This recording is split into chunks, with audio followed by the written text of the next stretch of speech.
আমরা কোনো বৈদ্যুতিক খাম্বার দিকে চোখ তুলে তাকাবো না। আমরা কোনো পার্সেন্টেজের ব্যবসা করব না।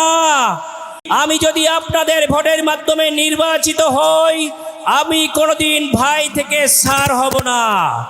আমরা সন্ত্রাস করব না, আমরা চাঁদাবাজি করব না, আমরা কোনো বৈদ্যুতিক খাম্বার দিকে চোখ তুলে তাকাবো না।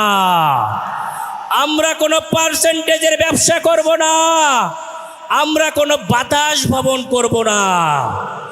আমি প্রার্থী হিসেবে কোনো ব্যাংক থেকে ঋণ খেলাপি না।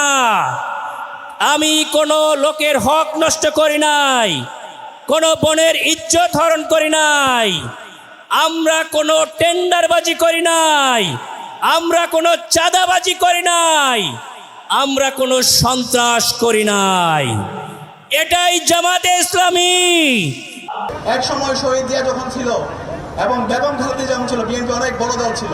কিন্তু আজকে বিএনপির ভুল পলিসির কারণে গত 1.5 বছর ধরে চাঁদাবাজি, টেন্ডারবাজি, সন্ত্রাস এবং এই ধরনের দুর্বৃত্তায়নের রাজনীতির কারণে আজকে বিএনপি একদম ছোট দল হয়ে গেছে। সুতরাং আপনার যদি শরীয়ত গতকালকে শেরপুরে বাংলাদেশ জামাত ইসলামের উপজেলা সেক্রেটারি রেজাউল করিম ভাইকে বিএনপি সন্ত্রাসীরা কবিয়ে হত্যা করেছে। এখন পর্যন্ত এই সন্ত্রাসীদেরকে রাষ্ট্র অ্যারেস্ট করতে ব্যর্থ হয়েছে এবং প্রায় 100-র অধিক নাগরিকদেরকে আহত করেছে। আমরা বলতে চাই, নির্বাচন কমিশন আপনারা কি করছেন?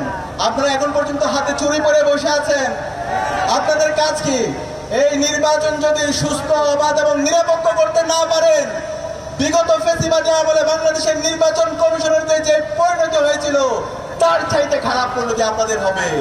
আমরা সাবধান করছি।